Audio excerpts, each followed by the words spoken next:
Hi students, இன்னைக்கு நம்ம என்ன டாபிக் பார்க்குறோம் அப்படின்னா லெசன் 2ல இருக்கக்கூடிய இம்பார்ட்டன்ட் 5 மார்க் நம்ம பார்க்கலாம். Resistor in series and parallel. ஏற்கனவே வந்து பார்த்தீங்கன்னா ஒரு 9 5 மார்க், ஐ திங்க் 8 5 மார்க் நான் போஸ்ட் பண்ணியிருப்பேன். 2027 பப்ளிக் எக்ஸாமினேஷனில் என்ன 5 மார்க்லாம் கேட்கலாம் அப்படிங்கிற பாசிபிலிட்டிஸ்லாம் நம்ம பார்த்துட்டு இருக்கிறோம். ஸோ அதில் இந்த 2வது லெசனில் இருக்கக்கூடிய 5 மார்க்கை நம்ம பார்க்கலாம். Resistor in series and parallel. சரியா, ஏற்கனவே நம்ம capacitor in series and parallel அப்படின்னு சொல்லிட்டு ஒரு டாபிக் நம்ம பார்த்துருப்போம். உங்களுக்கு நல்லாவே ஞாபகம் இருந்திருக்கும். வீடியோ எடுத்து பார்த்தீங்க அப்படின்னா உங்களுக்கு தெரியும். டிஸ்கிரிப்ஷன் பாக்ஸில் அதோட லிங்க் நான் உங்களுக்கு கொடுக்குறேன். ஸோ அதையும் பாருங்க, இதையும் கம்பேர் பண்ணி பார்த்துக்கோங்க. ரெண்டுமே நமக்கு முக்கியமான கொஷின் தான். சரியா, 3 மார்க்லேயோ அல்லது 5 மார்க்லையோ கேட்பாங்க. Resistor in series and parallel நமக்கு என்ன தெரியும் அப்படின்னா, இந்த ரெசிஸ்டர்னுடைய சிம்பிள் டயக்ராம் நமக்கு தெரியும். சரியா, சிம்பிள் டயக்ராம் அப்படின்னு சொல்லும்போது நம்ம என்ன சொல்லுவோம்? ஸோ இதுதானே ரெசிஸ்டர். ஸோ இது என்னது? ரெசிஸ்டர் அப்படின்னு நம்ம சொல்லுவோம். இதை நம்ம 2 கேட்டகரிஸாக பிரிக்கிறோம். ஒன்று என்ன அப்படின்னா சீரிஸ் கனெக்ஷன், இன்னொன்று பேரலல். ஸோ சீரிஸ் அப்படின்னா ஒரு ரெசிஸ்டருக்கு அடுத்தது அடுத்த ரெசிஸ்டருக்கு அடுத்தது அப்படி சொல்லி லைனாக போயிட்டே இருக்கும், கண்டினியூஸாக இருக்கும். அதுதான் சீரிஸ் அப்படின்னு நம்ம சொல்லுவோம். ஸோ அப்போ இங்கே ஒரு ரெசிஸ்டரை நம்ம ட்ரா பண்ணிக்கலாம். சரியா, 1 2, இப்போ இங்கே கொஞ்சம் 3வது ரெசிஸ்டரை ட்ரா பண்ணலாம். புரியுதா? ஸோ அப்போ இதில் மொத்தம் 3 இருக்கு. என்ன? R1 R2, இங்கே இருக்கக்கூடியது R3. இது அப்படியே என்ன பண்ணலாம்? ஒரு பொட்டன்ஷியல் டிஃபரன்ஸில் கனெக்ட் பண்ணிடலாம். இதை ஒரு பொட்டன்ஷியல் டிஃபரன்ஸ்லையும் கனெக்ட் பண்ணி முடிச்சாச்சு. புரிஞ்சிருச்சா? ஸோ ரெசிஸ்டரின் சீரிஸ் இதுதான் டயக்ராம். ஸோ இதில் நம்ம என்னென்ன சொல்லணும் அப்படின்னு பார்த்தீங்கன்னா, இது பாசிட்டிவ், இது என்னது? நெகட்டிவ். அப்போ R1 R2 R3 அப்படின்னு சொல்லிட்டு நம்ம என்ன பண்ணிட்டோம்? 3 ரெசிஸ்டர் எடுத்துட்டோம்.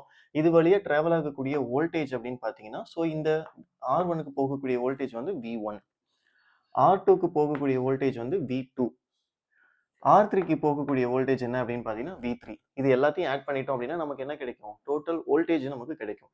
So V1 + V2 + V3 is equal to நம்ம என்ன சொல்லலாம்? V. அதாவது டோட்டல் வோல்டேஜ் நமக்கு வேணும்னா அந்த பேட்டரியினுடைய வோல்டேஜை நம்ம எடுத்துக்கலாம், கண்டுபிடிச்சிடலாம். சரியா? ஸோ அதை எப்படி எழுத போறோம்னு பாருங்க. அப்போ எப்படி எழுதலாம்? V இஸ் ஈக்குவல் டு, இது எப்படி எழுதுறேன்னு பாருங்க, V1 + V2 + V3 எழுதலாம் இல்லையா? ஸோ ஃபார் எக்ஸாம்பிளுக்கு இந்த பேட்டரியினுடைய வோல்டேஜ் வந்து பார்த்தீங்கன்னா 12 வோல்டேஜாக இருந்துச்சு அப்படின்னா, ஃபார் எக்ஸாம்பிளுக்கு 12 இருந்துச்சு அப்படின்னா இது எப்படி இருக்கும்? 4 + 4 + 4 அப்படின்னு சொல்லிட்டு 4 + 4 + 4 அப்படின்னு சொல்லிட்டு நமக்கு 3 வோல்டேஜ் நமக்கு கிடைச்சிருக்கும். R1க்கு போகக்கூடிய வோல்டேஜ் V1 அப்படின்னும், R2க்கு போகக்கூடிய வோல்டேஜ் V2 அப்படின்னும், R3க்கு போகக்கூடிய வோல்டேஜ் வந்து V3 அப்படின்னு நம்ம எடுப்போம். ரைட்டா? இப்போ இது வரைக்கும் நம்ம இந்த டயக்ராம்ல இருந்து நம்ம எடுத்துட்டோம். அடுத்ததான் என்ன செய்ய போறோம்னு கேட்டிங்கன்னா, இதுல இருந்து நம்ம ஓம்ஸ் லா நமக்கு தெரியும் இல்லையா? ஆல்ரெடி நம்ம என்ன படிச்சிருப்போம்? ஓம்ஸ் லா அப்படிங்கிறது நம்ம படிச்சிருப்போம். ரெசிஸ்டரின் சீரிஸ் நம்ம ஃபர்ஸ்ட் பார்க்குறோம். அதனால இங்க என்ன பண்ணிட்டேன்? RS அப்படின்னு நம்ம போட்டுக்கலாம். V = IRS. ஸோ இந்த விக்கு இந்த V நம்ம அப்படியே வச்சுக்கலாம். அப்ப இந்த ஈக்குவேஷனை நம்ம என்ன பண்ண போறோம் அப்படின்னு கேட்டிங்கன்னா, V1 + V2 + V3 பிரிக்க போறோம். சரி, நல்லா கவனிங்க. ஸோ V1 = IR1 அப்படின்னு நமக்கு வரும். அதாவது ஒன்றும் பண்ணல, கரண்ட் வந்து சேம் தான். ஓகேவா? லாஸ்ட்டாக நம்ம அந்த லைன் எழுதணும். கரண்ட்டுங்கிறது சேமாக இருக்குது, வோல்டேஜ் வந்து டிஃப்ரெண்ட்டாக இருக்குதுங்கிறது எழுதணும். அப்போ IR1 அப்படின்னு எழுதியாச்சு. அடுத்தது இங்கே ஸோ V2 = IR2. சரியா? இதே ஈக்குவேஷன் தான். R1 R2 R3 மூணா பிரித்து எழுத போகிறோம். அடுத்தது V3க்கு என்ன வரும்னு பார்த்தீங்கன்னா IR3 அப்படின்னு நம்ம எழுதிக்கலாம். அவ்வளோதான், ரொம்ப சிம்பிள். சரியா? எப்படி எழுதியிருக்கோன்னு பாருங்க. ஓம்ஸ் லாவை V1க்கு தனியாகவும் V2க்கு தனியாகவும் V3க்கு தனியாகவும் பிரித்து எழுதியிருக்கோம். இப்போ கண்டுபிடிச்ச இந்த வேல்யூஸ் எல்லாமே இந்த ஈக்குவேஷனில் அப்ளை பண்ண போகிறோம். அதாவது இந்த டேட்டாவையும் இதில் அப்ளை பண்ண போகிறோம். அப்ளை பண்ணலாம் இல்லையா? ஸோ விக்கு பதிலாக இங்கே என்ன இருக்கு? IRS. கொஞ்சம் பெருசாக எழுதிக்கலாம். IRS = விக்கு பதிலாக இதை நான் எழுதிட்டேன். ஓம்ஸ் லாவை அப்படியே டைரெக்டாக எழுதிட்டோம். V1க்கு பதிலாக இங்கே என்ன இருக்கு? IR1 அப்படின்னு இருக்கா? ப்ளஸ் V2க்கு பதிலாக இங்கே என்ன இருக்குன்னு பார்த்தீங்கன்னா IR2. ஸோ நடுவில் அந்த ப்ளஸ் அப்படியே போட்டுக்கலாம். V3க்கு பதிலாக இங்கே என்ன இருக்கு? IR3 அப்படின்னு இருக்கு. புரிஞ்சிருச்சா? ஒன்றுமே பண்ணல, ரொம்ப ரொம்ப சிம்பிள். இப்போ இதில் எந்தெந்த டைம்லாம் காமனாக இருக்குன்னு பாருங்க. ஸோ இங்கே IRS அப்படியே வச்சுக்கலாம். ஸோ காமன் டேர்ம் என்ன எடுக்கிறீங்க அப்படின்னு பார்த்தீங்கன்னா I எடுத்துடலாம் இல்லையா? அப்போ மீதி என்ன இருக்கும்? R1 + R2 + R3 இருக்குமா? காமன் டேர்ம் எடுத்துட்டோம் அப்படின்னா. ஸோ அப்போ கரண்ட்டு கேன்சல் பண்ணிடுங்க. அப்போது RS = R1 + R2 + R3. அப்போ இதுதான் ஃபைனல் ஆன்சர். புரியுதா? So RS is equal to என்ன வருது? R1 plus R2 plus R3. இதுதான் வந்து சீரீஸுக்கான ஒரு ஈக்குவேஷன். புரிஞ்சிருச்சா? ரொம்ப ரொம்ப ரொம்ப சிம்பிள். வெரி வெரி சிம்பிளான ஒரு கொஷின் தான். ஸோ இதில் முக்கியமான பாயிண்ட் என்னன்னு பார்த்தீங்கன்னா, ஸோ இங்கே எழுதிக்கோங்க. வோல்டேஜ் அப்படிங்கிறது என்னன்னா இதில் டிஃப்ரெண்ட். தியரி எழுதும்போது இந்த பாயிண்ட் கொஞ்சம் கேர்ஃபுல்லாக பார்த்துக்கணும். ஸோ வோல்டேஜ் எப்படி இருக்குன்னா டிஃப்ரெண்ட்டாக இருக்குது. கரண்ட் எப்படி இருக்கும்னு கேட்டிங்கன்னா சேம். சரியா? கரண்ட் ஏன் அப்படின்னு பார்த்தீங்கன்னா இங்கே கரண்ட் தானே நம்ம கேன்சல் பண்ணியிருக்கோம் காமன். V1 V2 V3 அப்போ வோல்டேஜ் வந்து இதில் டிஃப்ரெண்ட். அப்படியே பேரலல் போயிடலாம்.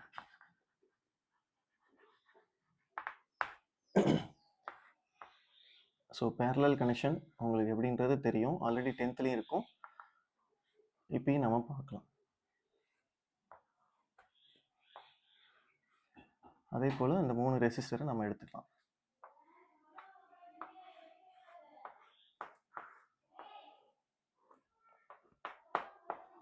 ரைட்டு, கவனிங்க. ஸோ பொட்டன்ஷியல் டிஃபரன்ஸ் பேட்டரியில் கனெக்ட் பண்ணிட்டோம். இதே ரெசிஸ்டரை என்ன பண்ணிட்டோம், ஒன்றுக்கு கீழே பேரலல் கனெக்ஷனில் கொடுத்துருக்கோம். அப்போ இங்கே என்ன வரும்? R1 இது என்னது அப்படின்னு பார்த்தீங்கன்னா R2, இதுக்கு R3 எடுத்துக்கலாமா? நேம் அதே தான், ரெசிஸ்டரில் டிஃப்ரெண்ட் தான். ஆனால் இங்கே நம்ம என்ன சொல்கிறோம் அப்படின்னு பார்த்தீங்கன்னா வோல்டேஜ் வந்து சேம். ஆனால் கரண்ட் என்ன இருக்குது? I1 இதுக்கு போகிற கரண்ட்டு, I2 இதுக்கு போகிற கரண்ட் என்னென்னா I3. மொத்தம் 3 கரண்ட் இருக்குது. புரியுதா? அதாவது எப்படி எழுத போகிறோன்னு பாருங்கள். So I is equal to total current நமக்கு வேணும்னா I1 plus I2 plus I3 அப்படிங்கிற கரண்ட்டை நம்ம ஆட் பண்ணிட்டோம் அப்படின்னா இதில் போகக்கூடிய டோட்டல் கரண்ட் நமக்கு தெரிய வந்துடும். ஸோ வீட்டில் இருக்கக்கூடிய கனெக்ஷன்ஸ் எல்லாமே வந்து பார்த்தீங்கன்னா இந்த மாதிரி பேரலல் கனெக்ஷன்லாம் கொடுத்துருப்பாங்க. அப்போ தான் சப்போஸ் இந்த ரெசிஸ்டர் பிளாக் ஆயிருந்துச்சுனாலும் அடுத்தடுத்த ரெசிஸ்டர் ஒர்க் ஆகும். ஃபார் எக்ஸாம்பிளுக்கு இங்கே ஃபேன், இங்கே ஒரு லைட்டு, இங்கே ஒரு டிவி, இந்த மாதிரி ஒரு பேரலல் கனெக்ஷனில் நம்ம கொடுக்குறோன்னா ஸோ இதில் ஏதாவது ஒன்று டேமேஜ் ஆனாலும் மீதி இருக்கக்கூடிய அப்ளையன்ஸ் வந்து அது பாட்டுக்கு ரன் ஆகிக்கிட்டு தான் இருக்கும். ரைட்டா? கவனிங்க. ஸோ அப்போ நம்ம என்ன பண்ண போகிறோம்? திரும்பி ஓம்ஸ்லாம் V equal to IR. Parallel அப்படிங்கனால இந்த இடத்துல என்ன பண்ணிக்கலாம்? RP, ரெசிஸ்டர் இன் பேரலல் அப்படிங்கிறது RPன்னு மென்ஷன் பண்ணிக்கலாம். ஸோ ஓம்ஸ்லாவே எழுதியாச்சு. இதை நம்ம எப்படி மாற்ற போகிறோம்? இங்கே நமக்கு என்ன இருக்குது? I அப்படிங்கிற கரண்ட் நமக்கு வேணும்.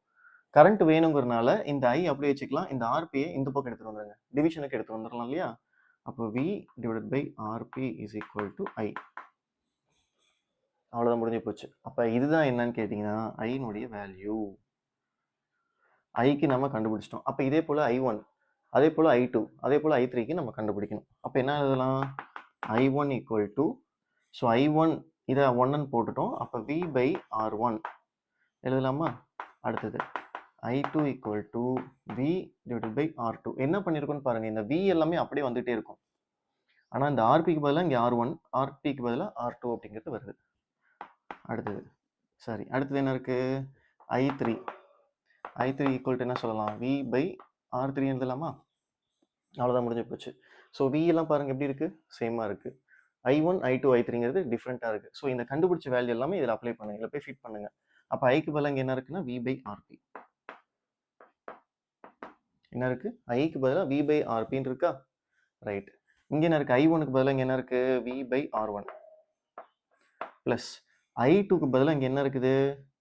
V divided by R2 plus I3க்கு பதிலாக இங்கே என்ன இருக்குது அப்படின்னா V பை R3.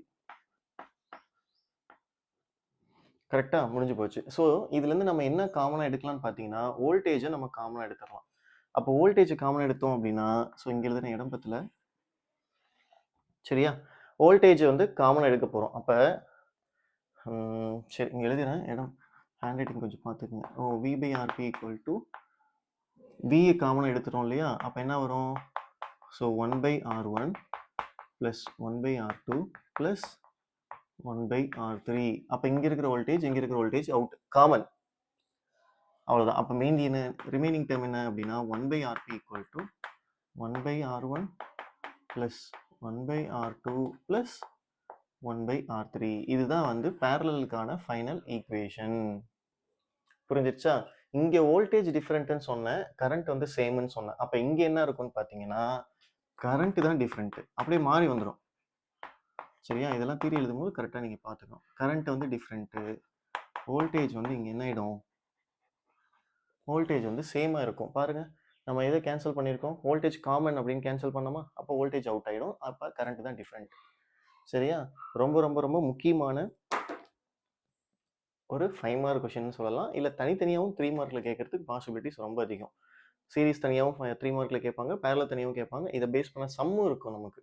சம்மும் ரொம்ப இம்பார்ட்டன்ட் தான். புரியுதா? இந்த சேனல் வந்து புடிச்சிருந்துச்சுன்னா லைக் பண்ணுங்க.